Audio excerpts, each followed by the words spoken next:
Is there anything better than a Thursday morning? Seriously, a Thursday morning means the weekend is here. So I'm wearing a nice, well, I thought it was crisp. It doesn't look crisp. Blue shirt because, well, I respect Thursday mornings. We got a monster for you. We got Riley Gaines coming on at 10:30. Charlie's coming on. Jack Brewer's coming on. But can we first stop with the stupidity? Look, Pat McAfee, he's a friend of mine. I mean, I like Pat. Pat's a great dude. I don't need Pat. Pat doesn't need me, you know, that kind of thing. And we've gone back and forth on things.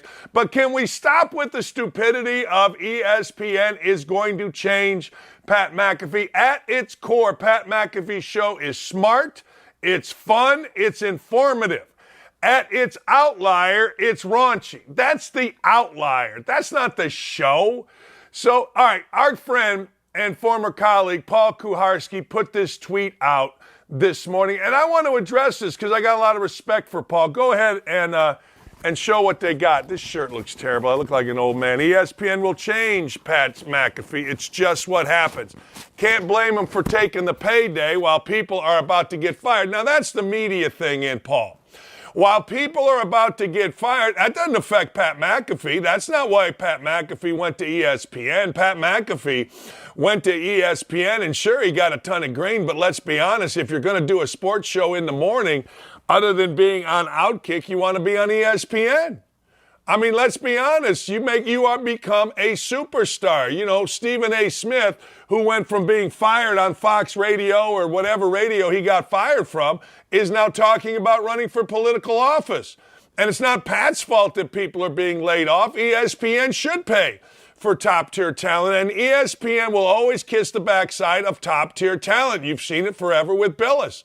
I mean, you've seen it forever with every guy.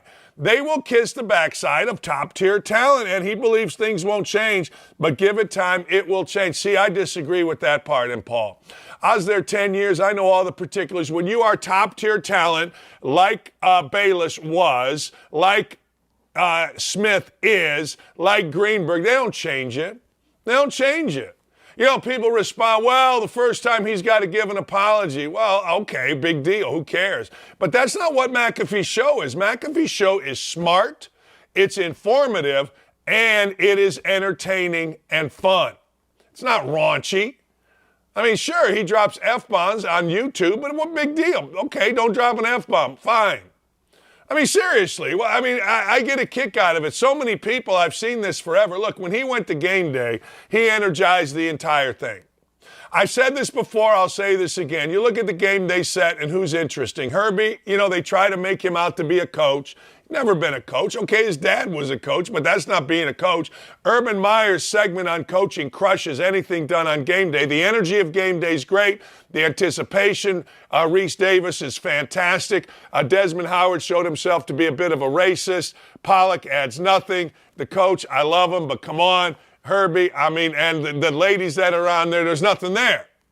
They do interesting segments with Wojciech Wojnarowski, whatever his name is, but there's nothing there. And then McAfee came and he made it fresh. He didn't hurt it. So that's what's going to happen here with Pat McAfee. Don't at me about it. That's what's going to happen. Charles Barkley.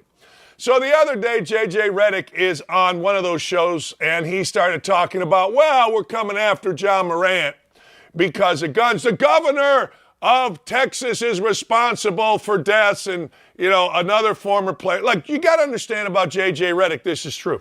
J.J. Redick was such a mess and such a guy that Krzyzewski told me he and his daughters, who are psychology majors or, you know, whatever, guys always amplify their kids.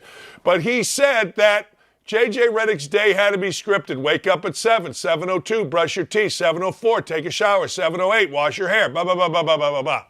So this genius is telling us on policy, and I like J.J. Redick, he's interesting.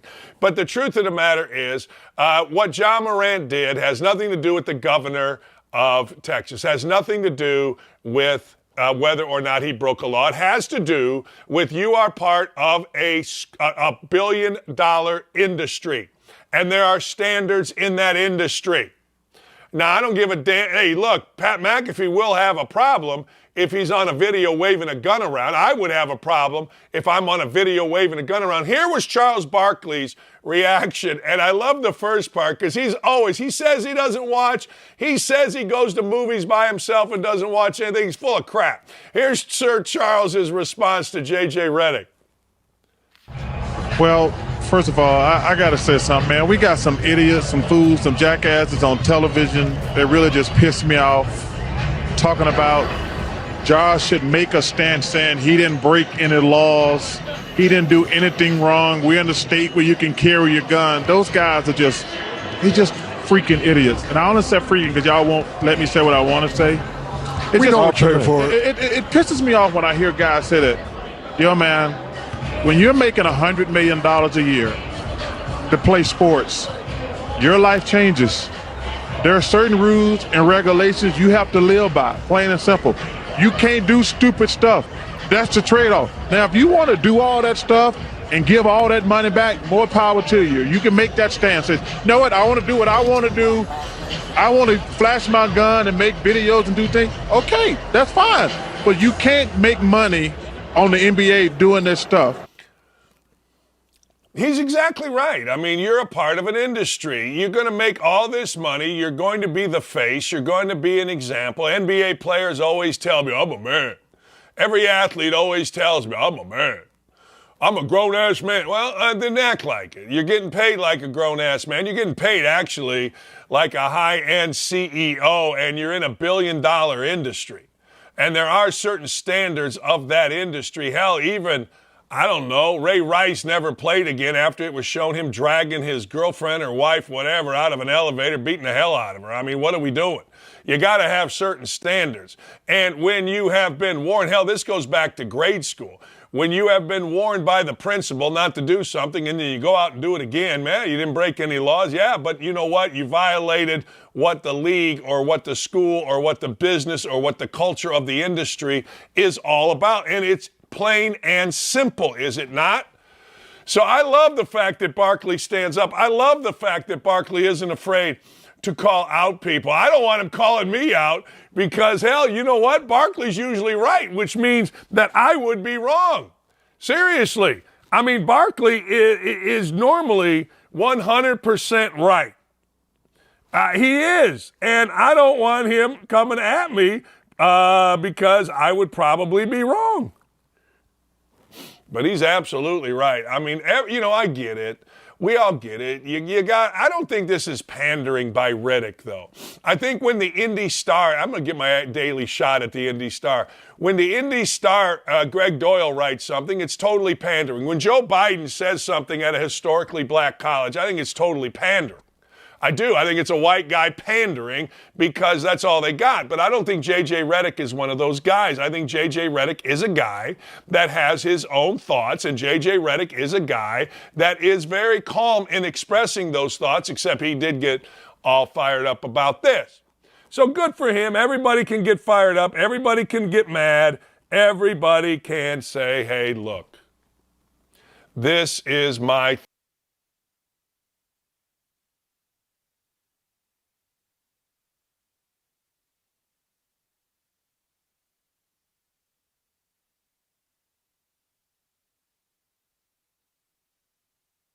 don't know what ChatGPT is. I don't know what any of these are, and I don't want to know. If I'm going to make an apology, I'm going to make an apology. You know, many years ago, Pat McAfee allegedly got drunk, jumped into the river. He got arrested here in Indianapolis. It was the best apology I've ever heard from an athlete. It was real. It was contrite. It was interesting. I remember saying it at the time. That's the best apology I've ever heard. Apparently now you can go online and somebody will write your apology. Apparently now you can go online. Hey, let's show the apology by John Morant and the scripted apology. I deeply know I disappoint a lot of people that have supported me. This is a journey. I recognize there is more work to do. My words do not mean much right now.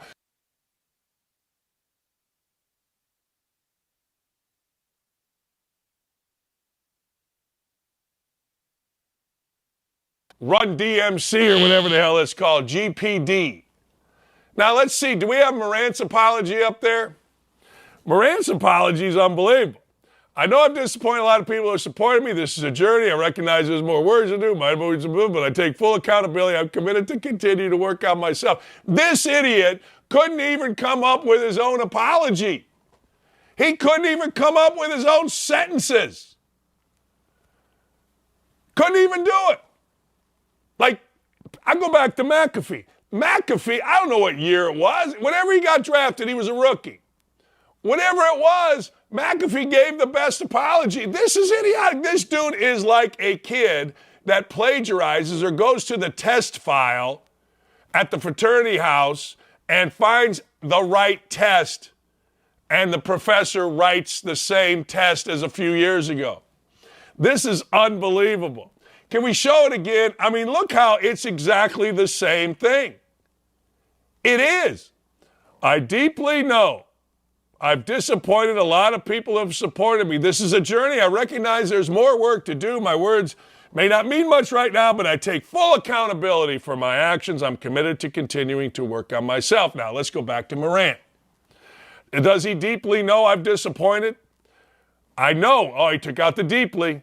He took out the deeply. Well, see, that's what we do. We can't make it verbatim. I know I've disappointed a lot of people who have supported me. This is a journey.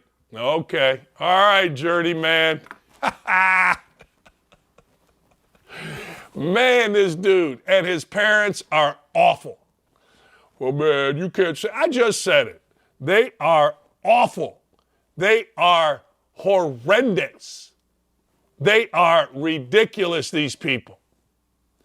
All right. This is a personal aside. I didn't clear this with committee, but Caleb Love couldn't get into Michigan. Caleb Love went to North Carolina, and if you get on your phone and you do the rankings of colleges, North Carolina is considered a pretty good college.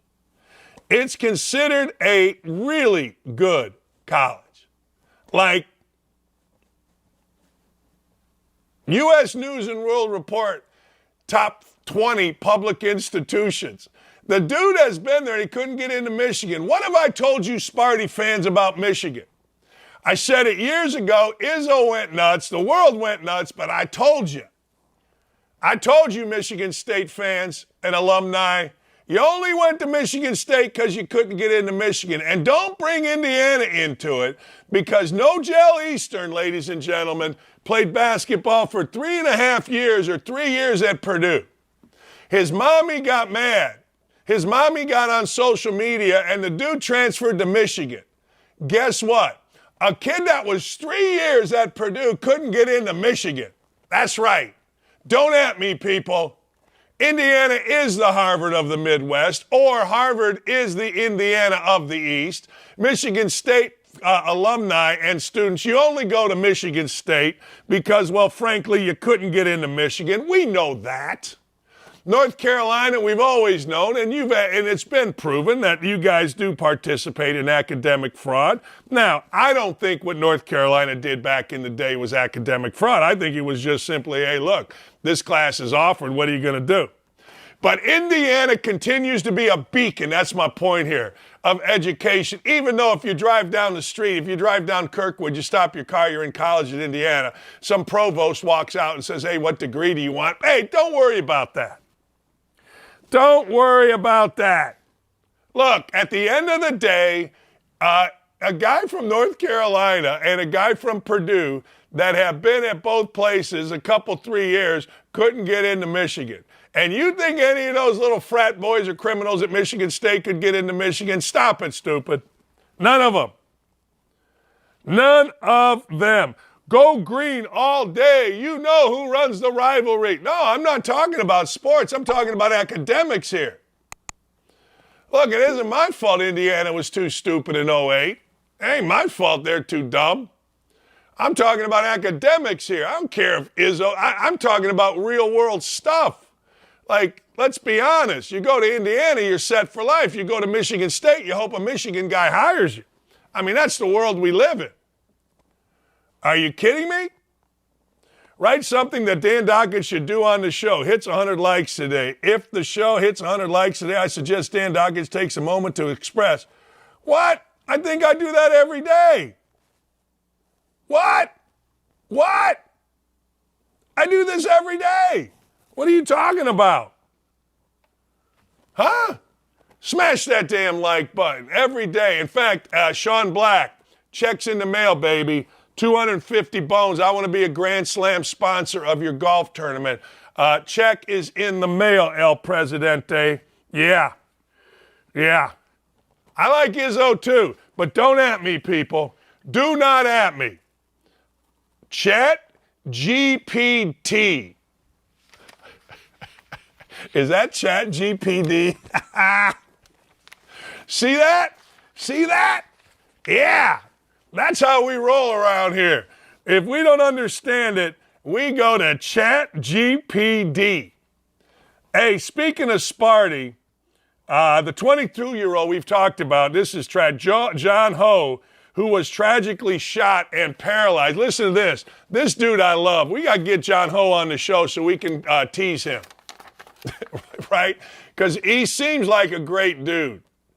Look, I'm a big Michigan State fan. Don't even try it. I'm a big Izzo fan. If you can't tease people, if you can't tease Purdue, if you can't tease Michigan State or Michigan, then stop it. John's dream is to build a empire, work in sports. His roommate, Arjun, and Greg Clifton work to build a network of industry leaders. He has a binder full of 350 connections and counting. See how I segued the Michigan State stuff into a good story? Here we go. Let's see a little bit on our friend John Ho. Hi everyone. So this is John Ho. Just want to take a moment to say thank you for all the sports management community to support. Your support amazing and inspiring. I already printed out here and read all of the information and the message you gave me. Oh, that's really strong words and keeping me strong, keeping me to continue to do my rehab. And I'll keep in touch in a few more days when I get much more stronger. Thank you so much for your support and your help. Thank you. Yeah, now that's a dude right there. Seriously, you imagine sending your child to college and he ends up getting shot on campus? That's horrible. We are big fans of John Ho, and he's the reason we actually don't mind James Harden, because James Harden did a nice thing. John Ho is a fan of James Harden, and Harden invited John Ho, to a game on the court, shook hand, did all the stuff that guys do. That's pretty cool. By the way, speaking of Harden, the word on the street is he's getting ready to decline, wait for it, $35.5 million. That's his option with the Philadelphia 76ers. It's unbelievable, really. No, it is. 35. Can you imagine? I always say this. Can you imagine saying no to $35.5 million? Like, seriously, can you imagine? Nah, I'm good. Nah, I'm going to go out and get something better. Huh? What? Say huh? No. No. So James Harden, we salute you. John Ho, we absolutely salute you. And if there's anything our little show can do to make dreams come true, we absolutely, positively want to do that. Period. Charlie Arnold is supposed to join us any moment. You know,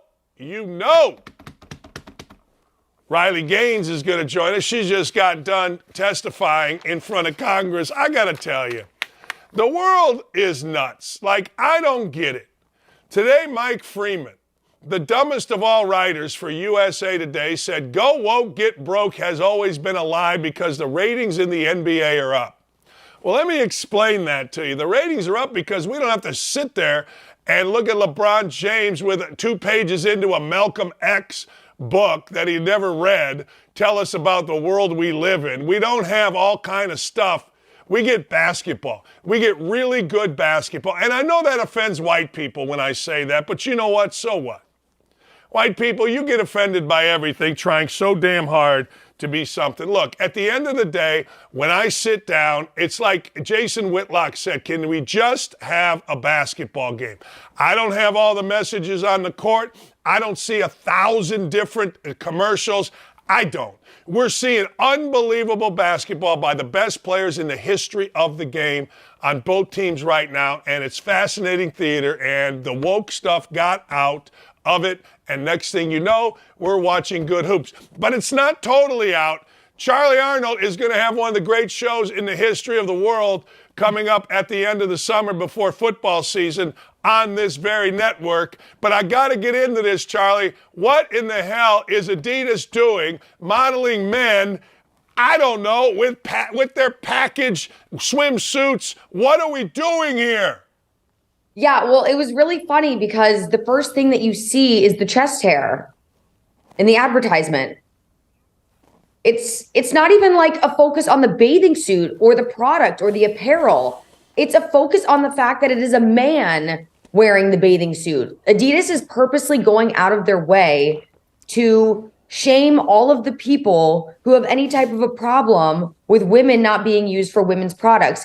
It's very clear what's going on here. All of these companies are following suit, even though they have seen the downfall of, places like Bud, or, brands like Bud Light who have gone woke, because the people that have a problem with it, for the most part, I mean, there was the boycott of Bud Light, which we have seen actually make some waves in their sales.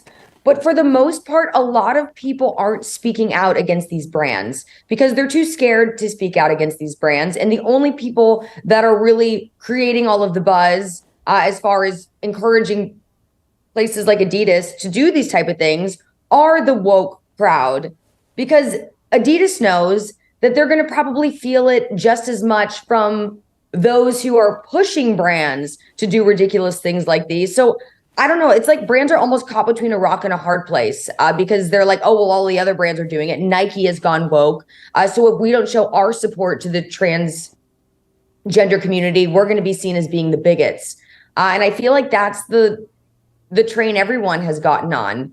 And I don't know when everyone's going to get off, but it's not going to happen until more people start speaking up. Like the people that started boycotting Bud Light are the same people that need to start boycotting Adidas. But then again, the consumer base for Bud Light versus Adidas is very different. So, you live in the world of cool people. I live in the world of dorky old people. I wish. So, is it cool? Is it cool to be trans? Is it cool? Is it hip? Is it mod to do this? Is that why it's being done? Because it's the cool, hip thing, New York thing to do? Yeah. Okay. So I do live in New York, and I'll say I don't think New York City is representative. It's like the coastal cities, LA and New York City are not representative of what's going on in the rest of the country.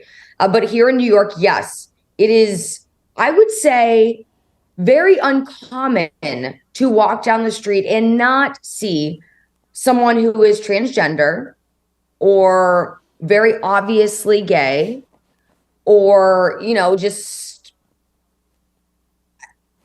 it's very common. We'll just put it that way. And again, I have no problem with people choosing to live their lives a certain way. It doesn't bother me. Whoever I pass on the street, good for you, good for me. We all live our lives. We're happy.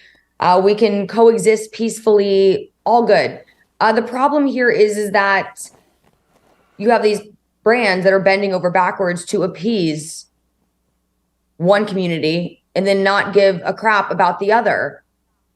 And I just think that I've talked about this before as a woman. I don't understand. There are so many women who are fully capable and beautiful and deserving of modeling Adidas gear, especially a swimsuit. So I don't understand why there's even the need to reach into the man pond to find models for these pieces of apparel. There are plenty of women. What are we doing? I just don't understand. It's almost gotten to the point where it's laughable. It has gotten to the point where it's laughable because it's so common. You don't even think about it anymore. And it's a very clear trend. Think about when, body positivity started becoming fashionable, the Lizzos of the world. And we started seeing plus size models in attire that generally was only suited for people that had smaller frames or physiques. And then all of a sudden, all of the brands started jumping on board. Oh, this brand promoted body positivity and is, giving a spotlight to people who are overweight and not caring and feeling good in their own skin in our clothes. So then another brand decides they have to do the same thing. That's exactly what's happening here. So I can only wonder what's next. One of the things, and I didn't really talk to you or Dylan or anybody about this, but this is starting to drive me crazy. As a father of 2 grown kids and a stepfather of 2 grown kids, I don't want to hear Joe Biden or that idiot press secretary say that they're all of our kids. They're not just your kids, they're all of our kids. I got 2 words for that: my ass. I don't want those I don't want those ridiculous, sniffing, awful, grooming people around my children. That's another part of this. They're all our kids. I don't want them around those people ever. No. I'm totally with you. We are heading in a direction where parents are losing control over their children, though, because there's so many different things that are being promoted without the permission of parents or without parents. Well, here's the thing, Dan. You're one of the few parents that I have heard being very vocal, speaking up about this. There are tons of parents who see this stuff going on and don't say a word about it. So it's going to keep continuing because parents are too shy. They're too scared to speak up about what's happening to their children. So they're actually just doing a disservice to their children, and it's going to keep perpetuating and getting even worse. And to the point where their children are no longer their children. They belong to the schools. They belong to the administrators. They belong to, even the doctors that are now saying, oh, there's no problem with feeling this way. This is totally normal, when it's not normal, because for so long we weren't seeing all of this happening in such mass amounts. Do you know what I mean? Like it's okay here and there. Like there's always been people throughout society who have identified as gay or identified as trans. But now it feels like, and you just alluded to it, it's becoming a trend where you're seeing it happening more and more and more, and it's snowballing, and it's affecting every little pocket in every city, in every state, in every, it's just, I don't know when it stops. But I don't think it has any chance of stopping until parents start speaking out. I mean, even biology lessons have completely changed course, where they can't even refer to men and women as men and women. It's now egg producers and sperm producers. So not only are we just mind warping our kids, we're making them absolute idiots because they're not even going to understand biology in its purest essence. I have no idea what we're doing, but I'm really scared for the upcoming generations. And I'm scared for me because, and like you, we can't keep our mouths shut, and we shouldn't keep our mouths shut. But at what point, do we stop being labeled as the bigots and all of these hateful names that do not even come close to identifying who we are? Yeah, you know what? You get used to it. You get used to it, but at what point does it stop? But at what point does it stop? Because it's so absurd. It doesn't. Look, I mean, it stops. It's not. I mean, maybe it's turning a little bit. I tell you where it's turning, Charlie. It's turning where words like "you're a racist" or "you're a bigot" have no meaning because they're thrown around so loosely. Hey, look, there's real racism in this country. There is. But the way it gets thrown around so flippantly, it diminishes where there's real racists. I got to ask you before I let you go, Riley Gaines is coming on. She's quickly becoming my hero because, well, she's not afraid. Your thoughts on her? Well, I had the opportunity to meet Riley when I was in Nashville a few weeks ago, filling in for Hot Mike, and she is such a phenomenal young woman. It is mind-blowing that she's so young, because she's so wise beyond her years in the way she presents herself and she delivers. She's just, in the past year and a half, had to take on so many problems on the world and put them on her back and try to force through the crowds of people who are trying to shut her down. And she's still standing on 2 feet, holding her head high and doing as great of a job as she's ever done. I mean, day by day, you even see her voice growing. And I can only hope that people start to listen, because I even asked her when I was with her, why isn't the rest of your swim team standing up in this fight with you? Because they had to experience Leah Thomas competing against them as well. And she was like, listen, the thing is, a lot of people are scared. They don't want to have to change the course of their lives like I had. Like Riley had all the plans laid out for her. She was a great student. She was going to go to dental school. I mean, there's only a few percentage of people that have the ability or the intelligence or the work ethic to go to dental school. Riley was one of those people. Athletes, a lot of times, we find are the smartest people and are able to balance the most things on their plate because they have so much going on and they still manage to succeed. So I feel for Riley, because she has had to put all of her dreams aside, and it's not something that she regrets doing. You can tell that this fight means everything to her.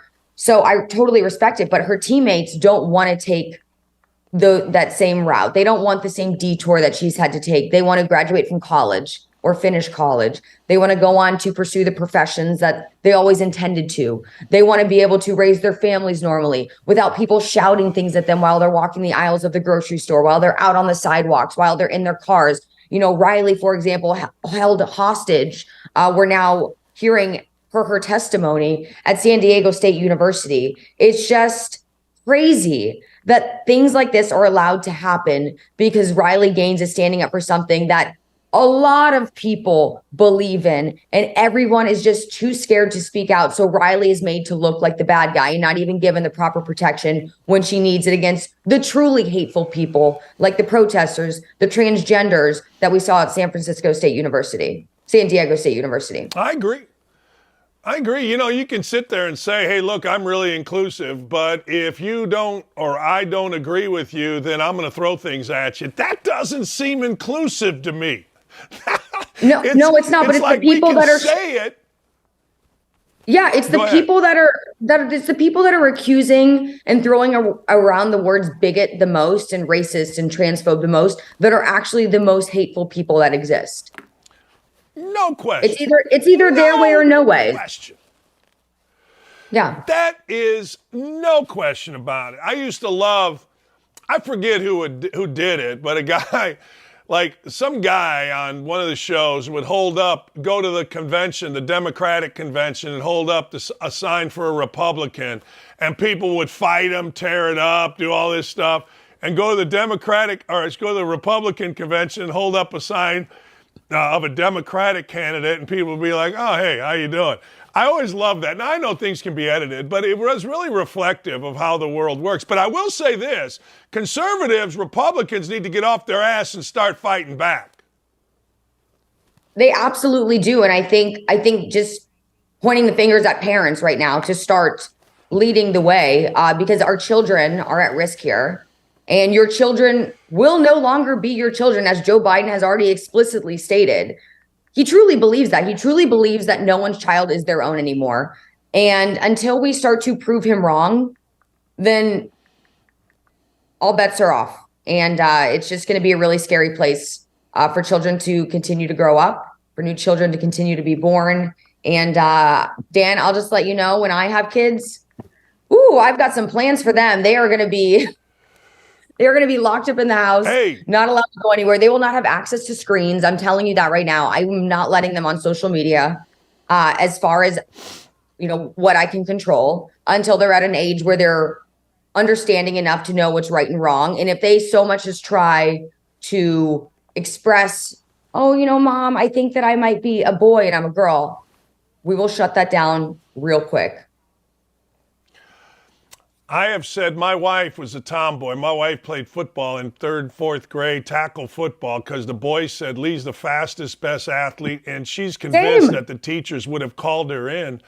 And I got to tell you, Lee's mother, who is a staunch conservative, there would have been bodies flying around because you just got to be involved with your own kids as a parent. It's that simple. And don't let an outside influence be the model with which they use. Be your own parent. That's simple. Yeah, and I think that what you just talked about, that story, is very reminiscent of myself growing up. I was a huge tomboy, but never for a second did anyone suggest, hey, Charlie, maybe you love sports so much and maybe you love to compete in sports and you love to hang out with the boys at recess because you might actually be a boy. Maybe you weren't meant to be born a girl. No one ever suggested that. It was just totally normal for girls to be tomboys and never second guess why it's happening. And even now, I'm still consider myself a tomboy to some extent, but I've grown out of that phase a bunch. And can you imagine, Dan, if I would have done something like chemically castrate myself or mutilate myself? Oh my God, you're right. Yeah, I would be living a very shameful life right now. I don't know how as a parent. Look, you said it earlier. Okay, you walk down New York and people are more free to be transgender. Great, gay, great.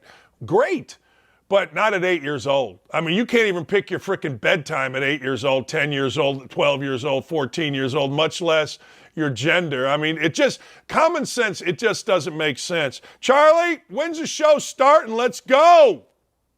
When's it starting? It's still a ways off. We are looking at August as the launch dates before football season, so we're giving us time. There's a lot of development still in progress as far as the show goes, so we're getting everything ironed out. So it's absolutely perfect for launch day, but it's going to be fantastic. And Dan, I can't wait to provide a platform that then just segues to another fantastic show. Don't at me.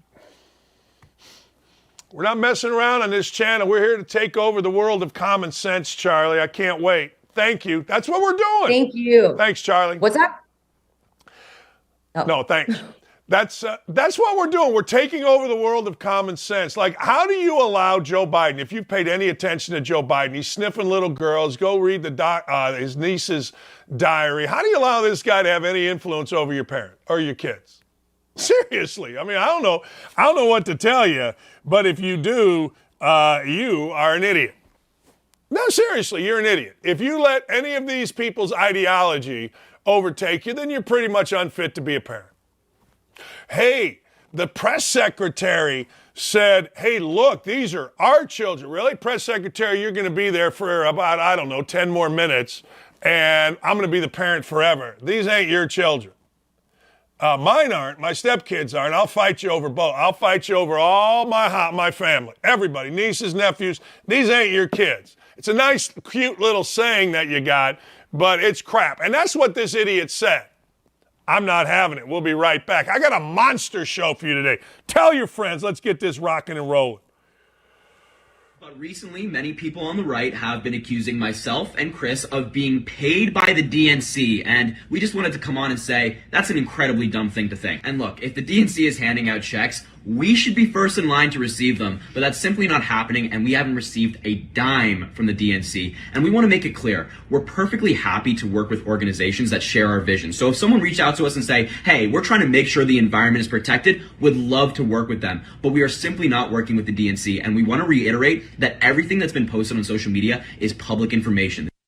Weird. Some quick research over Federal Election Commission data shows that actually the DNC made payments of over $210,000 to Palette Media, the talent agency that represents, you guessed it, the wannabe Backstreet Boys, Harry Sisson and Chris Mowry. And while I wish I could just continue to sit here and make fun of them and others like them because it's oh so easy, they wield a lot of power with young people, and underestimating their reach and their influence would be a mistake.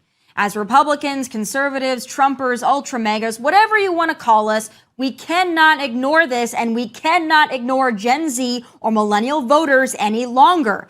If we keep catering to old people and boomers, we will lose. If we keep thinking the RNC strategy of just throwing fancy donor dinners for rich white people will do the trick, we're going to find out the hard way when we lose again. We must show up on college campuses. We must be active on social media. We must fight for the hearts and the minds of young people and meet them where they are, one app at a time.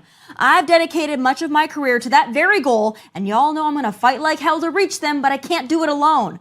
Conservatives came together and tanked Bud Light sales by 26%. We should for damn sure be able to take that same energy and transfer it to our election strategy. If we lose in 2024 to Joe freaking Biden because we refuse to get crafty and play the game, we don't deserve to continue our existence as a party. So get your iPhones out, folks. We've got work to do.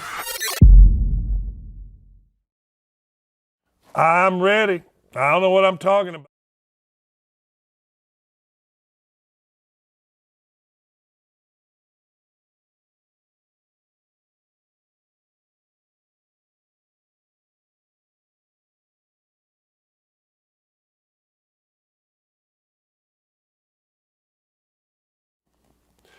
Hey, ladies and gentlemen, what a day we are having and what a day we're going to have. Jack Brewer is going to join us. Of course, Riley Gaines is going to join us. I love days like this because I love talking to smart people. Charlie Arnold, smart woman.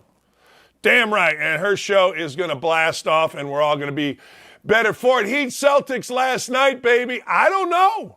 Hey, look, I don't know. Are the Heat legitimately going to go to the finals with this crew? You know, when you look at the Heat, here's the fun thing about it, and this gives hope. This gives hope to places like Indiana. You know, when you got a guy like Giannis or you got a guy like LeBron or you got a guy like him or whoever, when you got guys like that, you know what? It doesn't give hope to Indiana. But when you got Gabe Vincent, tell me where Gabe Vincent went to college. I'll tell you, San Diego State. When you got a guy like Jimmy Butler who developed as a superstar, his second-round pick, when you got an old Kevin Love, when you got a guy like Max Strauss, you got two unrestricted or undrafted free agents starting. Then you bring in, only for 7 minutes yesterday, Duncan Robinson, an end of his career looking very old Cody Zeller, Kyle Lowry, end of his career. It makes you wonder, when can the Pacers do what the Heat are doing? I don't know. See, the Celtics have a legit top 5 superstar in Jason Tatum. Pacers don't have that. Your team may not have that. You do if you're Milwaukee, I mean, with the Greek Freak. You do if you're Philadelphia with Embiid. But you know what I'm saying. Teams that don't have that. You do if you're LeBron. I don't care if you don't think LeBron is a top 10 player. You do if you have LeBron. But the truth of the matter is, when you watch the Heat, you're like, holy hell, can this team go? And anybody can build a team like the Heat, can't you? Just be smarter than everybody else, have a better culture than everybody else. You know, a few years ago, I was doing an NBA Summer League game, and I was doing with a guy that I didn't respect. His name was George Sedano. George Sedano, you got to understand, nice guy, decent broadcaster, but the Miami media, including Dan Le Batard and Stu Gatz and all the little writers, they're so in pocket that I couldn't get along with it. So Sedano was a guy that I really didn't respect. But we're doing a Summer League game, and, you know, he tells me, well, you know, Spoelstra's a top 10 coach in the NBA. And I knew he was. But, of course, I wasn't going to give in to a guy I didn't respect. So I'm like, nah, you know what? Nate McMillan's better, blah, blah, blah, blah, blah. And it became this huge deal, right? Of course, Spoelstra is a top 10 coach then and maybe the top coach now. But I didn't respect Sedano, or I didn't respect the Miami media, and Sedano represented it. So I wasn't going along with some dude I didn't respect. What are you, nuts? That's just my personality. But I got to tell you, good for the Heat, man. Heat are fun to watch. Heat are every man, and Spoelstra does a terrific job. Spoelstra is a great story. Spoelstra has done wonderful things, and I'm all in on Eric Spoelstra and the Miami Heat, basically because Duncan Robinson and my son were college roommates. What I would say is, whoa, Boston Celtics. You don't show? You don't show? Hey, Vasi had the Heat at plus 290. Middle of the day, I took a parlay. I took the Dodgers over Minnesota, and then I took the Heat. I thought, when they were down 3-2 in the 8th, I thought the Dodgers was the tough bet, or the 7th, whatever it was. Hell, they won like 11 or 7-3. But damn, the Heat, the Heat couldn't get it done. And I'm not happy about it. I'm not happy about that at all. But hey, okay, tonight, 4-0 is what the Lakers are after a loss. That's right, 4-0 in the playoffs. So something's got to give tonight. The Nuggets are 7-0 at home in the playoffs. Now, they say that a playoff game or a playoff series does not start until the home team loses. Well, guess what? The home team, in the Nuggets case, it hasn't happened. They have not lost. So guess what? Something's got to give. I would anticipate, and I could be wrong. All right, I could be dead wrong. But I would anticipate, just me, LeBron James having a monster game. LeBron James scored 26 points the other night. I bet LeBron James, okay? I did. I bet LeBron James to score over 24 and a half, so I won the bet. But what happens when you bet somebody to score, tell me I'm wrong about this, when you bet somebody to score, what you do is you watch them. Like you watch them, like you're staring at just them as they play. That's what I do. So I'm sitting there and I'm staring at LeBron James. And he's really not that involved. Like, he's really not doing a whole lot. And he still gets 26. The over-under on LeBron James tonight is 25 and a half. So I don't know. I think I'll take it. I got to believe LeBron James is going to come out and have a monster game. I think. I don't know. It seems like, he has to, sort of, kind of, maybe. Let's go, LBJ. Let's put this up. This came, Chris Broussard, I think he works for Fox, so we're going to be comfortable. We're going to be careful here. If Wemby, that Victor Wembanyama, is Anthony Davis, Kevin Durant, or Hakeem, that is a disappointment, says Chris Broussard. Hakeem won a couple titles. Okay, all right. Look, I'm gonna be careful here. Like, Broussard never played, never coached, got a thing, he's blah, blah, blah, blah. Okay. So I get it. And I also get it that everybody's trying to be Stephen A. Smith or Skip Bayless. I get it. Everybody's trying. I personally am not. I would argue they're trying to be me. And I get it. You got to say stupid things. I get it. I do. I understand. And I understand there's hype around here. I do. But I got to tell you, man, Hakeem Olajuwon was pretty damn good. Hakeem Olajuwon won himself some titles. If you ask people that played against Hakeem Olajuwon, they're like, oh, you couldn't stop him. You just hoped he missed. But here's this little 17, 19-year-old, whatever this guy is, with a baby face, who's the next Kristaps Porzingis. He'll score a ton of points because everybody scores a ton of points. He's going to have the opportunity. You can say whatever you want about Popovich, but you at least got to give in that Pop is a pretty good basketball coach. Particularly, he's been able to figure out how to win and win big with freaking, with big guys.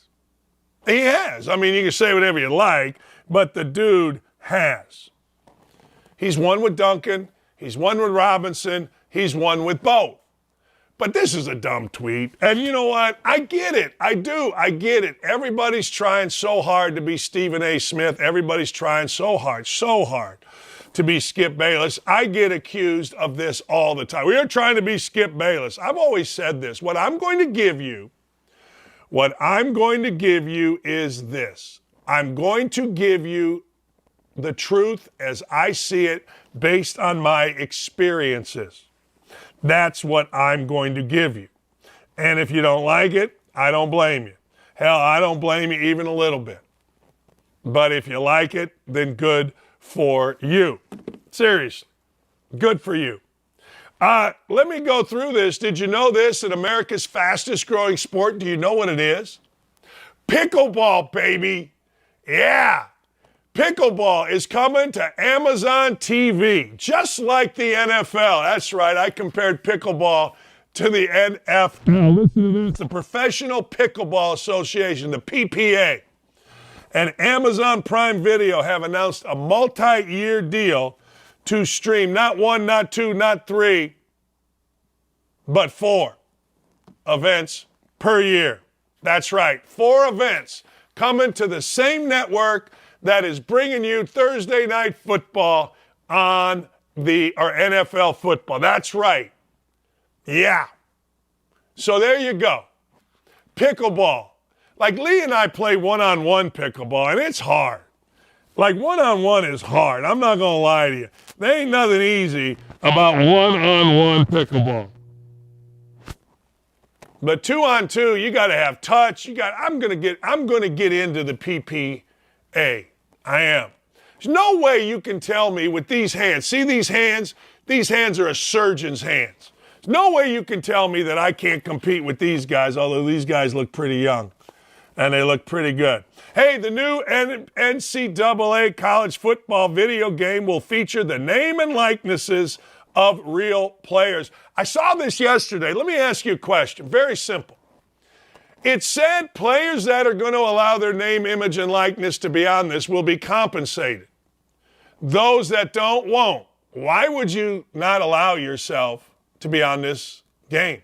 Back when I was coaching at Bowling Green, I didn't get compensated for it, but I was in it, and my players made fun of me because the guy coaching Bowling Green looked like me. You could tell it was me, but didn't have a big bald spot in the back. So they're like, Coach, we think that's you, but we really don't because we don't see the bald spot. I'm like, yeah, I like that version of me better than this version of me. This is a huge win for NCAA football fans, players. They'll receive around $500 per. Fans had been hoping the game would include actual players, and it's going to happen as the game is now scheduled for a summer 2024 release. Is this 2023? I get mixed up. Hey, by the way, Sean Black, I think I put 2024. I don't even know what the year it is.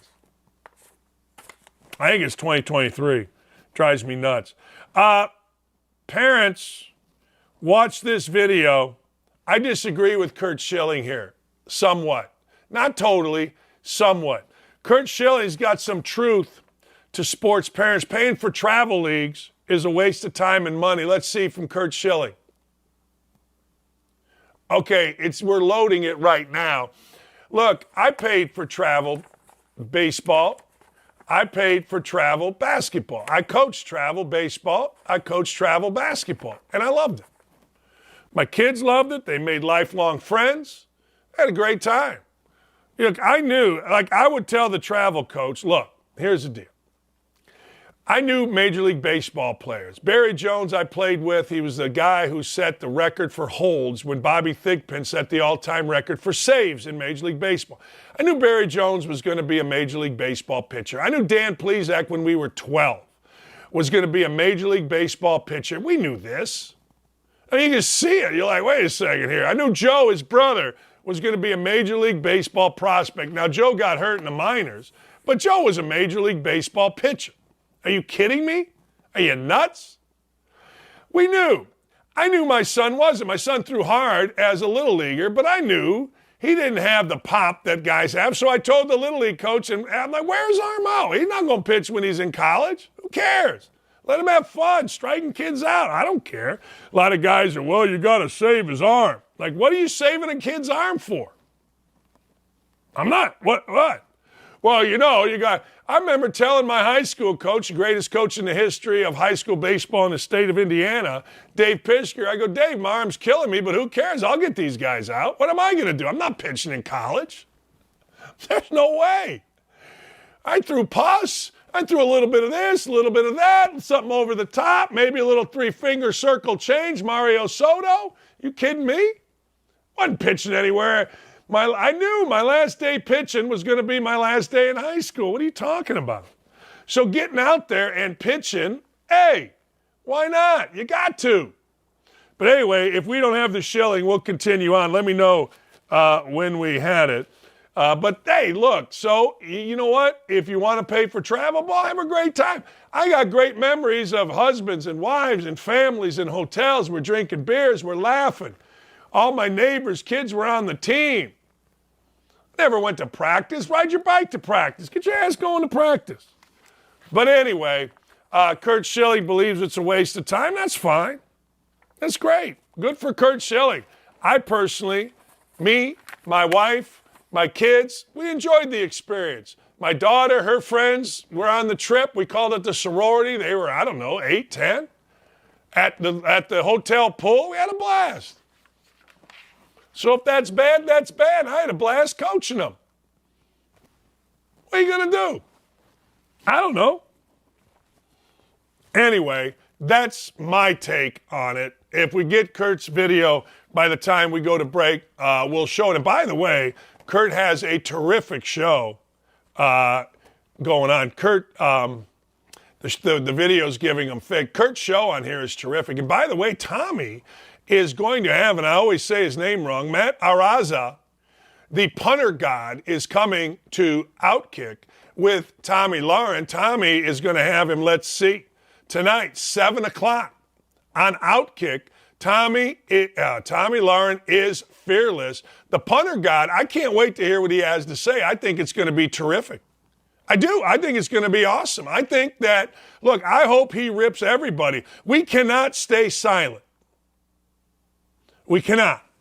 We cannot stay silent. That crap about every woman needs to be believed is crap. If, like me, you have a sister that's a 25-year domestic violence prosecutor, if, like me, you have that, you don't believe. There is a very high profile back in the day, about 10 years ago, 10 years ago, football player at Indiana who taped a sexual encounter, which isn't the greatest thing, right? But it saved him from going to jail because some little white girl got mad or got embarrassed because daddy said that the big black guy raped her, right? It got in front of my sister. My sister, with experience, knew this didn't stand up. The family comes in, a little white girl and her daddy, and they're raising hell. This guy needs to be arrested. This is forcible rape, blah, blah, blah. My sister has a videotape of what actually happened. Asks the daddy to leave. Shows the videotape to the girl. Says, here's the deal. Now, this is about as consensual as it gets. Of course, the girls start crying. She goes, you want to bring your dad in here and show this to him? Or would you like to just walk out of here with your dignity? Save the guy from going to jail for a long, long time. So I believe facts. I will always believe facts, and I will always judge people by the content of their character, not the color of their skin. Facts are a mother. And the punter god, he got screwed, but maybe it will have a happy ending for him. The whole situation is awful. I'll stand by that. All right. When we come back, man, Jack Brewer's going to join us. I love Jack Brewer. If you haven't heard Jack Brewer on our show, buckle up, people, because Jack brings it strong. So Jake Bird is a reliever for one of the worst teams in baseball, the Colorado Rockies, who are just horrible.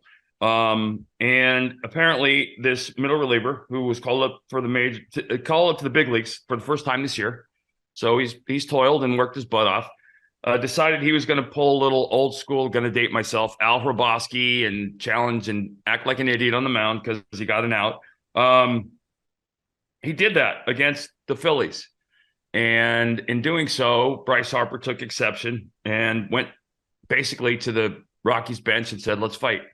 And I love it. I think it's awesome. I love, I don't know. I just love stuff because in baseball, there's a lot of fake tough guys. There's a lot of fake tough guys who talk the game, and then there's the tough guys are actually the guys that don't talk tough for the most part, like Pedro Martinez or Nolan Ryan. Nolan Ryan never said anything. He just threw 107 and put it in your ribcage if he didn't like you. Pedro would knock you on your ass at the drop of a dime. But I love that. I love guys like that. I love guys that are real and authentic. And Bryce is clearly a leader. And I since the day I met him I think I met him when he was like 12. It seems like his first year in the big leagues. He's always been a guy who's been vocal, but he plays the game and he's good.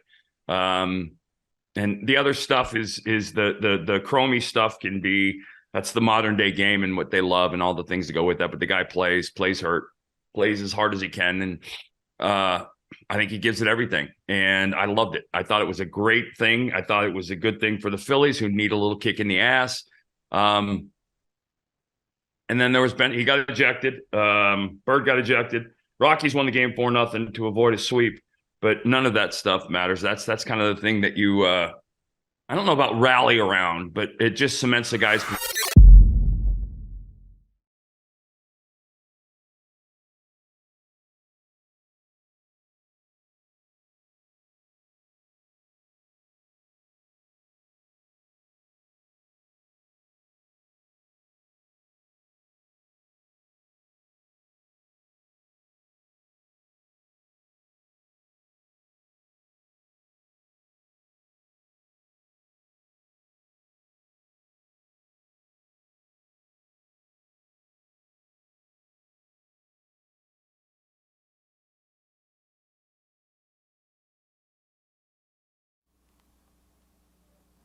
You know, one thing that I really like, Jack Brewer, we're waiting on him, and we'll get going here. But you know what? One of the things that I like about the world we're currently living in is that real people are standing up. The whole Bud Light thing, I'm going to continue, and we will continue to update you on this. David Hookstead has retail sales are down 23.6% for the week that ended May 6th compared to a year ago. So they continue to bleed. I don't care whether you call me names. I defend women. I defend women. Budweiser down 9.7, Ultra down 2.9, Natty Light down 2.5. I like it. Pabst Blue Ribbon up 21.6. Let me ask you guys on the YouTube chat, when's the last time you drank a little PBR? Miller High Life, the champagne of beers, up 21%, although that can go away too. Look, you got this Dylan Mulvaney wearing my ass out. I don't want to see it. I don't want to hear it. I want real women in bikinis. I do. Look, women love wearing bikinis. Men love looking at women wearing bikinis. It's nature. It's biology. It's science. Women don't want to see some fake flat-chested man dressed up as a woman prancing around, mocking women. No. Men and women love bikinis. Go to a pool. I mean, it's going to be a little bit gross for me to say because I think Lee's stepson is just in the other room, but I love when my wife wears a bikini at our pool, 53 years old, and I guarantee you she rocks it like anybody you've ever seen. And I love it. In fact, one time I put a picture of Lee in a bikini in the Bahamas across my header on Twitter. My son calls me. He goes, "Dad, what are you doing?" I go, "I don't know. I'm celebrating. I'm celebrating." Yeah, I can still see to this day being at the Dick Vitale Gala. And Lee and I went to whatever the resort was pool. And we had a great day. Great day. In the sun, in the water, having a few drinks. And she walked over to the bathroom and I looked at myself and said, "Self, how lucky are you?" That's right. She would be embarrassed by me saying this. In fact, when Lee wore her, quote, work bikini at her mother's house, all the neighbor guys started mowing their grass. I went there one time, and one yard is close, the others are kind of far.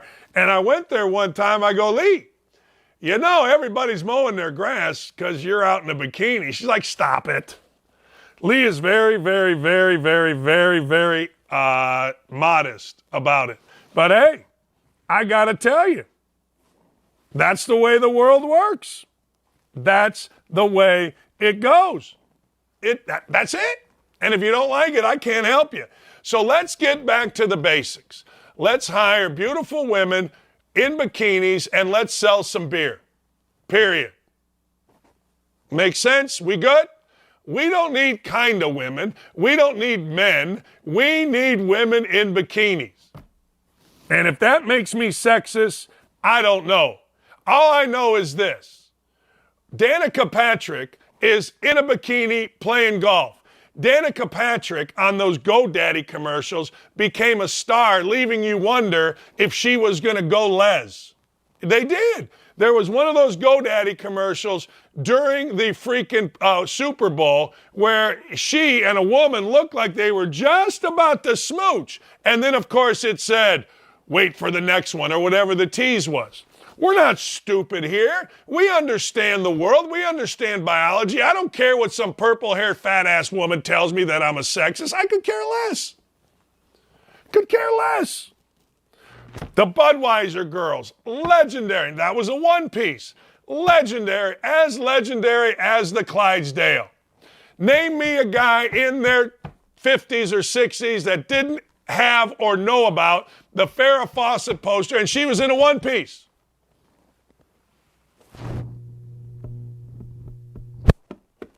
I'm just telling you. You can get mad about it, but it's biology. Why do you think Olivia Dunn, the little gymnast from LSU, makes a ton of money off her NIL? Because everybody watches her in gymnastics. She didn't even compete most of the year. She was hurt. Nah, she strips down to bikini, does some flips on the beach, gives a little pose, maybe, like girls do. What are you talking about? Why do you think the two Cavender twins make the money that they make? Because they're such great shot makers for Miami basketball? Stop it, stupid. After the season's over, they couldn't wait to get out of their clothes. What are you talking about?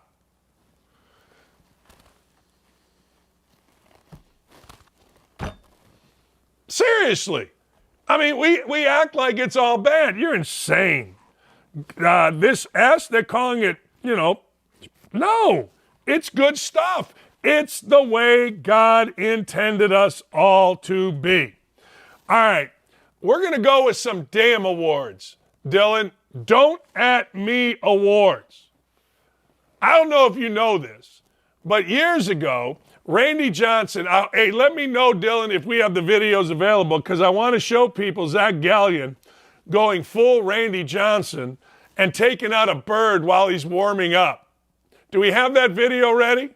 Might as well go damn awards, because we got Riley Gaines coming up at the bottom of the hour.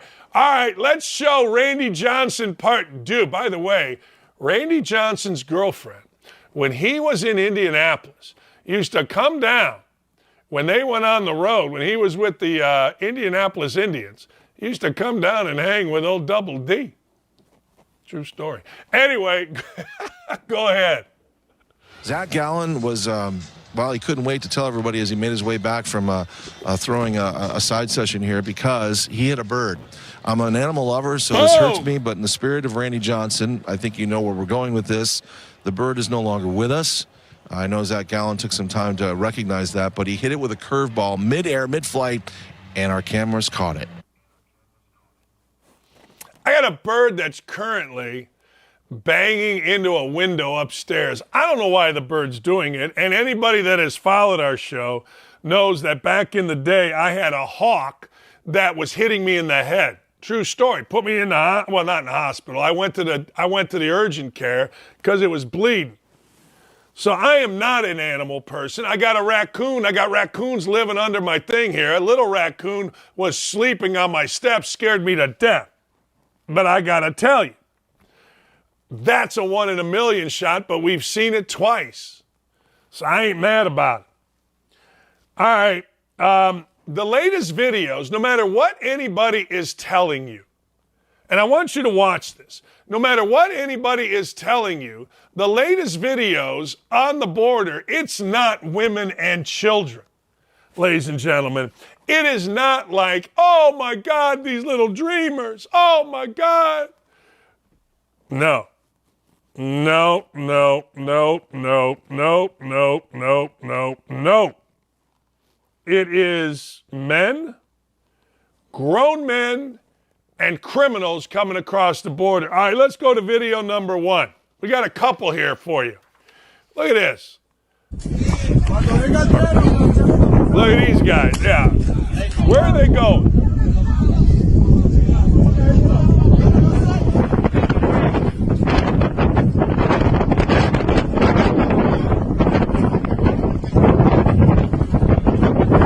These are all dudes. Now, what are they going to do? Are they going to come into our country and do what that idiot senator, I think his name is Johnson from California or from Atlanta, and do all of the menial jobs? Look at these guys. What are they going to do? Where's all the women and children? Where's all the women and children? Where's all the dreamers that our politicians are telling us that's who's coming across the border? Where are they? I don't know. I mean, you tell me. I mean, it's so romantic when you hear the idiots in this administration talk about the border. It's so romantic. Oh, the dreamers. We got dreamers coming in, really? Interesting. We got dreamers. What are they dreaming of? Your stuff? What are they dreaming of? Murder? What are they dreaming of? Maybe some are dreaming of a better life and some aren't. But I know this, the reports coming from the border indicate that a lot of jails are empty in Venezuela and other places. Where do you think they're headed? A lot of cartels are making a lot of money, bringing in a lot of people into the United States. Where do you think those people are headed? What do you think they're looking to do? What do you think, with no money, they're looking to do? Well, you tell me. I've already seen it.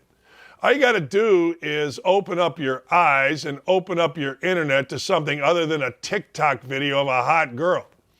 And you'll see that there's already been a spike in crime in areas where illegal immigrants are pouring in. It just makes sense.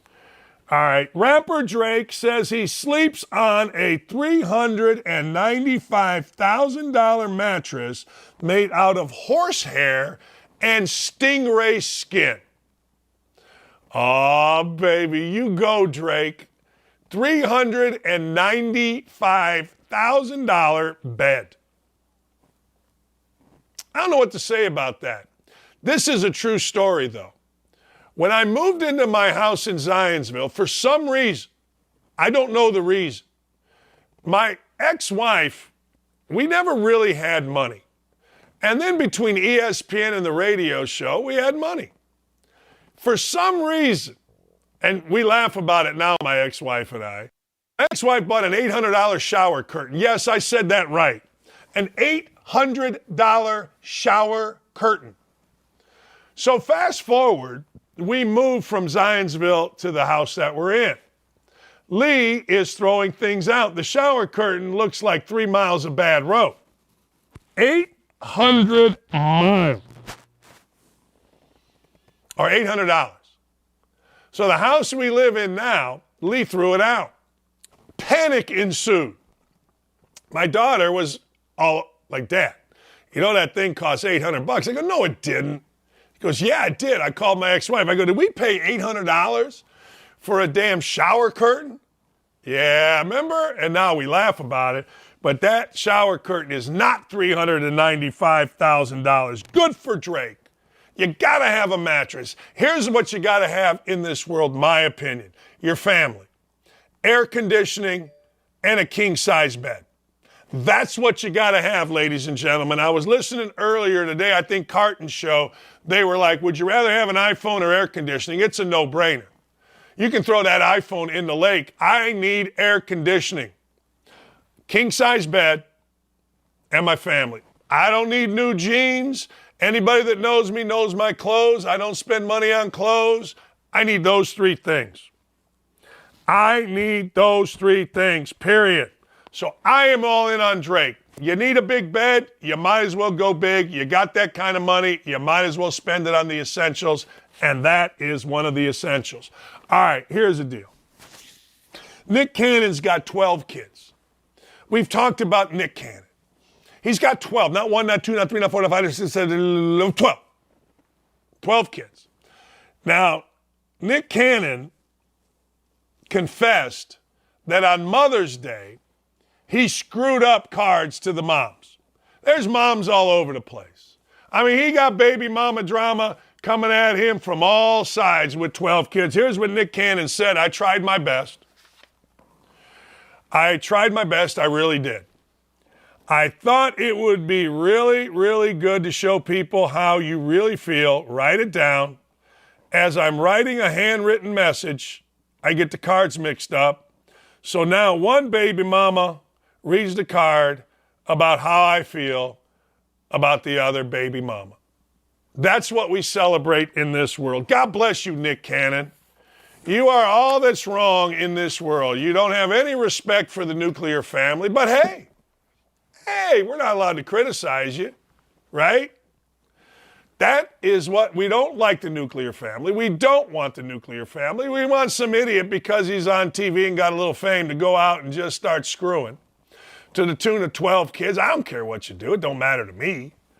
But it is what people in the, world are coming after. They're coming after our kids. They're coming after our family. They're coming after your money. They're coming after everything. And this goof right here is a perfect example of a clown and a modern day clown. A modern day clown doesn't have to wear makeup. A modern day clown can wear fake glasses and a hood or whatever you call it. I'm just saying.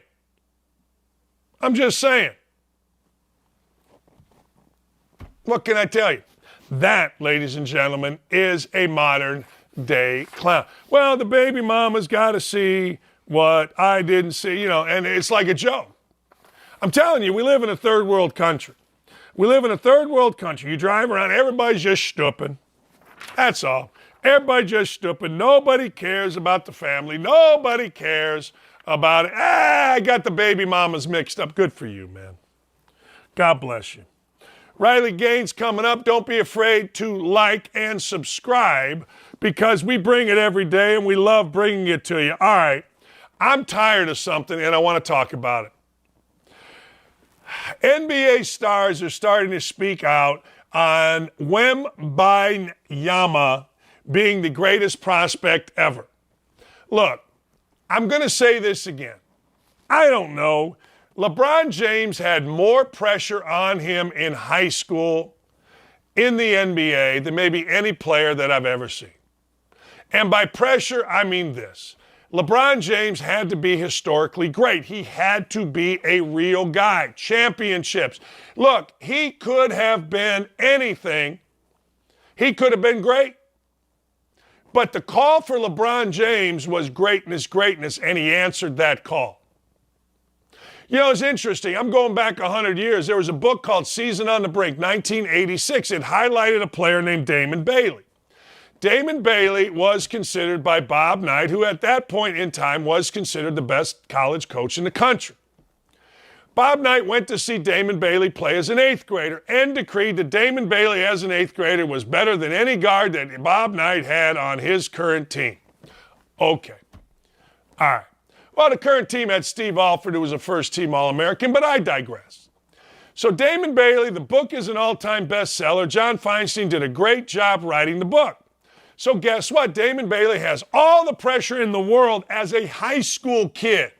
Because back in '86, when Bob Knight spoke, it was gospel. And Feinstein's book exploded. Everybody read Season on the Brink. I believe to this day, it's the #1 sports book of all time in terms of sales. Bailey goes to high school. Bailey ends up last game. 46,000 people watching Damon Bailey in the old Hoosier Dome beat Concord High School to win a state championship. Damon Bailey becomes the all-time leading scorer in the history of Indiana high school basketball. Damon Bailey gets to the Final Four 2 or 3 times. Damon Bailey sells out places. The high school games go from Bedford High School to Market Square Arena. They go to Assembly Hall. They're everywhere. That's living up to expectation. Now, when Damon went to college, he was a great college player. Great. Final Four. Didn't get a national championship. Final Four. Big Ten title. Player of the Year. 1,500 points. Didn't play in the NBA. But what the hell? He was 6'3", 2. That's living up to expectations. LeBron took it to another level. LeBron went from the high school kid, and now you got to do it on the pros. If Victor Wembanyama can be 1/5 of the player that LeBron James is, then you got a baller. But let's be honest. I look at that kid, and I go, that's a little kid. Of course, when I look at LeBron James when he was young, I look at him and go, that's a little kid. But you got to stay healthy. You got to work on your craft, and you got to be somebody that doesn't do what John Morant does and gets sidetracked by stupid. Stupid. That's it. You can't get sidetracked by the noise. the music culture, the rap culture, the corporate culture, the money culture, the hair culture, whatever culture. You can't get sidetracked by it. You got to be Kobe Bryant. Well, I hate using Kobe Bryant as an example. The dude paid off a rape. I mean, let's just be honest. So I hate using him as a guy. You got to be Jordan. You got to set the standard for work if you want to be at that level. You got to be. There is no ifs, there is no ands, there is no buts. You got to be at that level, period, or else you are not going to be what people think you should be, period. Even more period. How about that? Seriously. So I don't know that this guy's a better prospect than LeBron, but I do know this. I do know this. He's as hyped as LeBron. All right, let's get into a couple of other things before Riley Gaines joins us. Number one, I hate the Cubs. I love the Cubs, but I hate the Cubs. All right, I'm not even mad that teams were like, I don't know, 301 when leading by 5 runs going into the 9th inning. I'm not even mad about that. I'm not mad that the Cubs blew that. Here's what I'm mad about, and I want your opinion on this as baseball people. I want your opinion, okay? Give me this. Why are the Cubs in the 8th and 9th inning, or 9th inning in particular, putting a guy on the mound that's throwing 89 miles an hour fastballs? Why? Explain this. Explain it to me. To quote one of the great stupid shows of all time, Little Rascals, explain it to me, Spanky. Explain to me why a guy named Samson is throwing 89-mile-an-hour fastballs in the big leagues. Look, that's my biggest complaint. I want 100 and crazy. I want some dude with hair out to here throwing 1,000,000 miles an hour. I want to roll this Chapman. I want Hunter Green. I want 103. I want that guy for the Reds that threatened to beat up the entire dugout, the left-handed guy that looks kind of like Chapman and throws it 100 miles an hour. I don't need 98 miles an hour in my business. I need 172 miles of gas. And I think you do too. When I go on a road trip this afternoon with Lee, she's going to get 9 hours of gas. I'm going to stick my ass out the window. I'm going to open the door. I'm going to say, well, you better pull over. I will bring the gas today. And the Cubs are bringing some dude up there that's going to throw it 89 miles an hour, and that's a fastball? You must be insane. That's my biggest gripe of the day. 89 is like, I don't know, 75 back in my day. Used to be 89, you can get by with it. But not now. Guys stand up there against 100 miles an hour like it's their damn job. I mean, they're not fazed by a Hyundai. You throw 89, that's BP. I don't get it. No, it was a 3-run lead, you're right. But you get the point. Damn. Last other thing. I got to go back to something. It's hard to get into Michigan. I want to say it again. Caleb Love, North Carolina. I'm going to Michigan. Don't count out my Indiana Hoosiers for Caleb Love. Why? Because here is the test to get into Indiana. They give you one of these, although this is glass, all right? Whatever they call it, a Petri tray or whatever in biology, and you go like this. You breathe on it. If a fog comes on the glass, that means you're alive. That means we're going to let you in Indiana University. That's what that means. That's right. And you're going to general studies the hell out of it. I mean, you're going to be the king of general studies. Yeah, you are. You're damn right you are. You're going to dominate general studies. And we're going to let you in. Michigan takes its admissions too serious. Let's be honest. Come on. I mean, Juwan Howard's one of your own. Juwan Howard's your guy. You got to let Caleb Love in. No Gel Eastern you can't let in because his mom was a kook. It'd be like this. All right, yeah. Your mom's nuts? No, No, we don't need that action in our business here. We don't need that.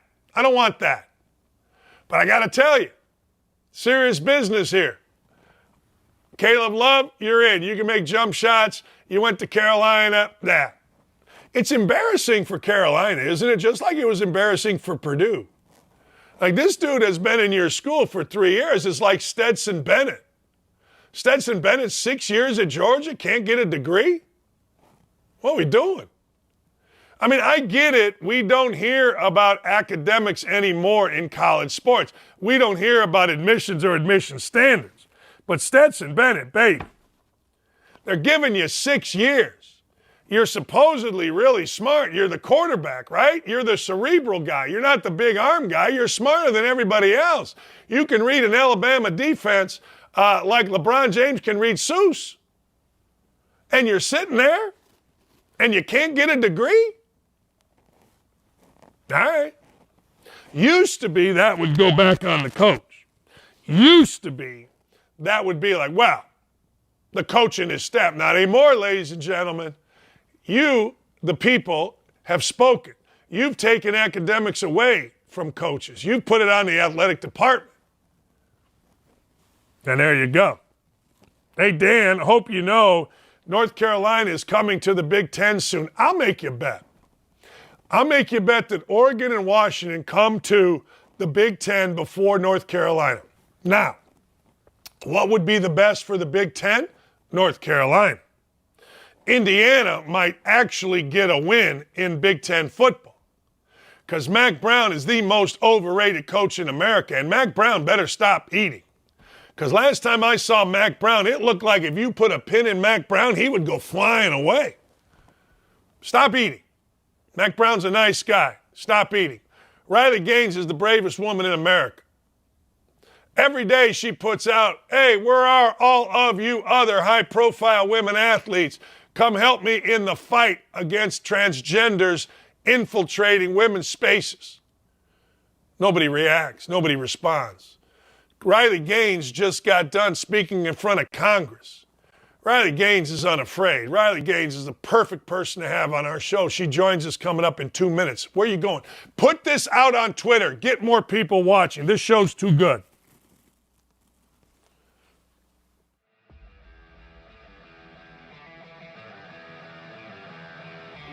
Welcome into OutKick the show. I am Clay Travis, your fearless leader. I am going to continue to argue that sports is one of the great unifying forces in all of American life. ESPN is a sinking ship. Democrats are now the party of the white, woke college graduate.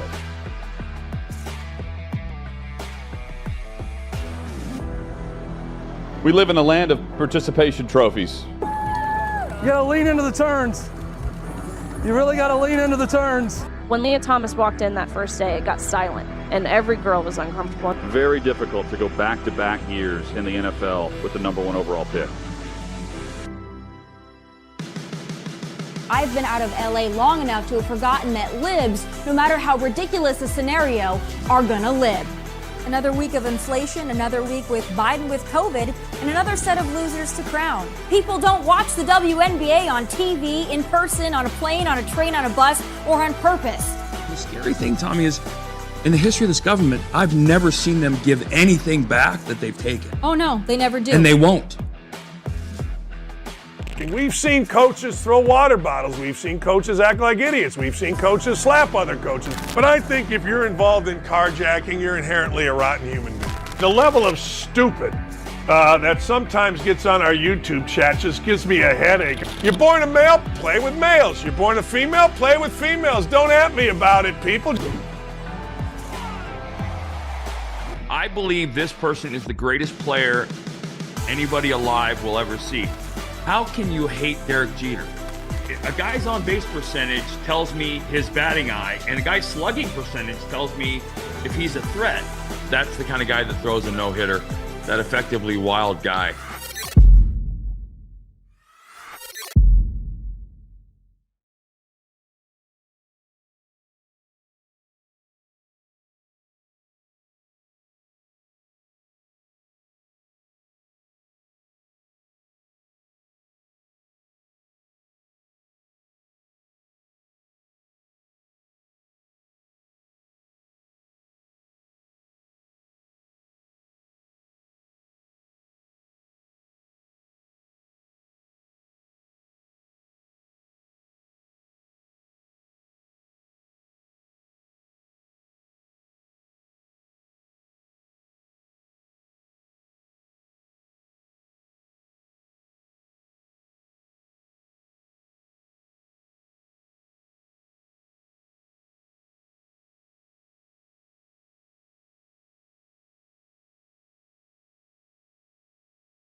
but I've spent this past year speaking about the need to keep women's sports for females only and to safeguard women's privacy, security, and access to a fair playing field.